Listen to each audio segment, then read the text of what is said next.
Welcome to the Citizen Channel, now regular look at the City Digital magazine. Yeah, I think this is the fourth one now from memory that we've had a look at. I'm going to look at the January 2022 edition. So we're into the new year already as far as Manchester City is concerned. So I'm going to have a quick look through this online thing, just check into the MCFC website, and you will find this, obviously, depending when you're looking at this or when you're getting it, it'll be further down the playlist, but obviously it's near the front, it's on the front page at the moment, so as you scroll through the mcfc.com site, it's there, but obviously depending when you're watching this and when you're looking at the magazine, it could be a bit further along, but it'll be there somewhere. They all are. And obviously, once you got the link to this, you can actually link to some of the others as well. Some good articles over time have been done in this. So let's have a quick look at this one anyway. January 22 edition. Yeah, 2022 edition. Flipping heck, I feel old, guys. Yep, Ellen White graces the digital cover this month. Features in White Here Right Now. Yeah, see what they did there? Very clever. A year, of course, topped off for Ellen White by becoming England's all-time leading record goal scorer. So well done her. Yeah, a little piece on her. Andy Morrison's back, of course, with his predictions. Last month, he got the results correct in 7 of 8 games, I think, last month. The win, draw and lose. He didn't get the actual scores right in any of them, but he got 7 out of 8 correct. And this time he looks at the Newcastle game, Leicester, Brentford. Let's hope they all go on, to be honest, with this COVID resurrecting itself. Brentford, Arsenal, Swindon, Chelsea. And predicts all wins, but 1 draw. I won't tell you which game he thinks will be a draw, but I'm not having that. I think we'll win them all, guys. And I think we have to win them all, to be honest with you. City Gent, yeah, is on Gundogan, Mr. Gundogan or Gundogan, but I think you say Gundogan, I'm not too sure now.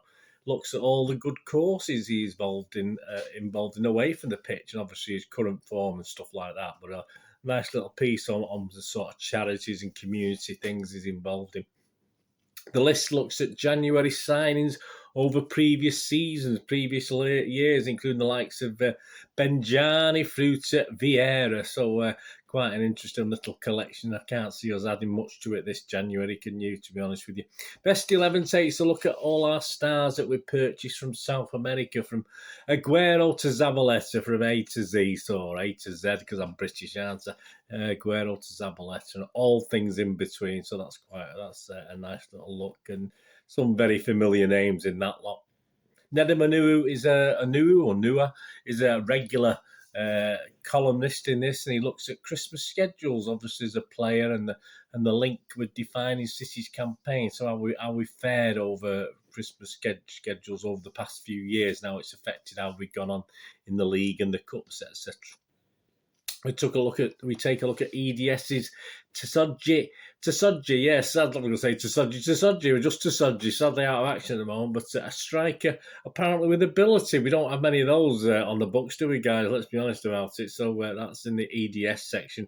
And the regular feature, of course, on Fantasy Premier League looks back at 2021, a year of excellence, it's called, with Mr. Gundogan topping the points tally on 183, yeah, and the best, and also, as you may expect, with that topping the charts on the score, has the best weekly average of 6.5 points. And John Stones had the highest weekly total of 27 points one week, thanks to a game with Palace back in January 2021, so almost a year ago now, wasn't it? There's a Q&A with, of course, Vonky, Michel Vonk, of course, who was with us from 92 to 95, 102 appearances. He talks about his managers, Peter Reid, he talks about Keith Curl, he talks about another manager, Brian Horton, generally being part of the City family and the fans, and being part of Manchester City itself. So that's a nice Q&A. And it's first of a 2-part series on assistant lead coach. So we've got an assistant lead coach of the EDS, Danny Walker, who talks about his coaching journey that he's gone on at City. This is followed by a Q&A with Lauren Hemp, yes, including those 4 goals she scored for England in November. I think we scored quite a lot of goals in that game from memory. Marc Riley's mixed grill's quite good. It features a legend.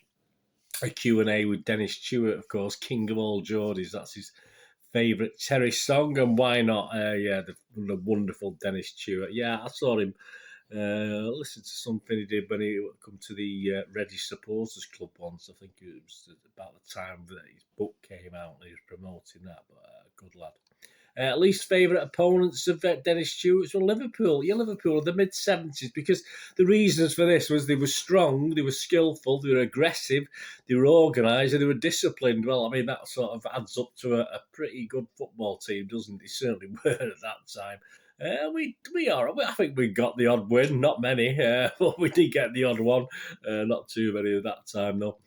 Celebrity Blue features Paul Wellens. If you're familiar with him, he's a former St Helens rugby league star and a City fan. Obviously, he first loves rugby, but he likes football as well, and was a keen City fan back in the day.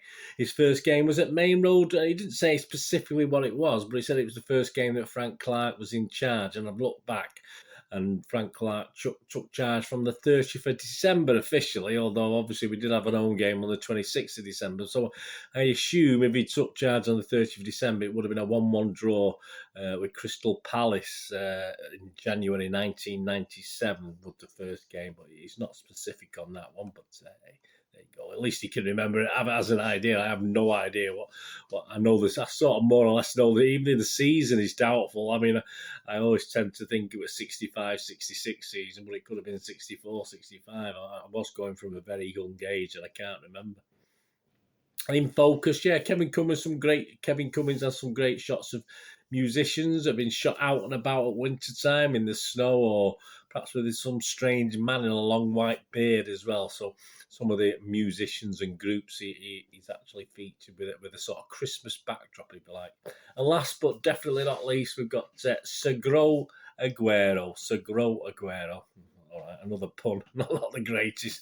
And Daniel Fresco is a writer and journalist, and Sergio's biographer of Born to Rise, my story. And he writes on our hero, of course, and his time at City from when he joined us and his time at our wonderful club, and hopefully he'll be back very, very soon. So generally, yeah, it's a very good read. I enjoyed it. I spent about 20 minutes reading through. It's not a wealth of information, but it's the sort of thing you just have anything you're interested in. I'm not really particularly interested in the women's things, obviously, but I read more or less all the other things. And obviously with the South American team, there's not many left out, because obviously even though we've had quite a few, it's sort of limited to the pool we've got to pick from. But yeah, it was good. It's well fit. I'd say it's only, as I say, we don't have a hard copy, do it? So, but as far as a digital Manchester City magazine's concerned, it's not bad. So it's something to pick up and have a look at over the Christmas period if you're fortunate enough to have a few days off. I managed to get 3 days off myself. I know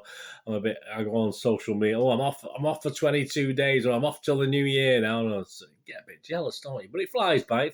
And it is a bit awful going back to work when you've had such a long time off as well, isn't it? But yeah, some good stuff to read while you're off at Christmas, waiting for the big film or waiting for your turkey. That'll be fantastic. So yeah, it was okay.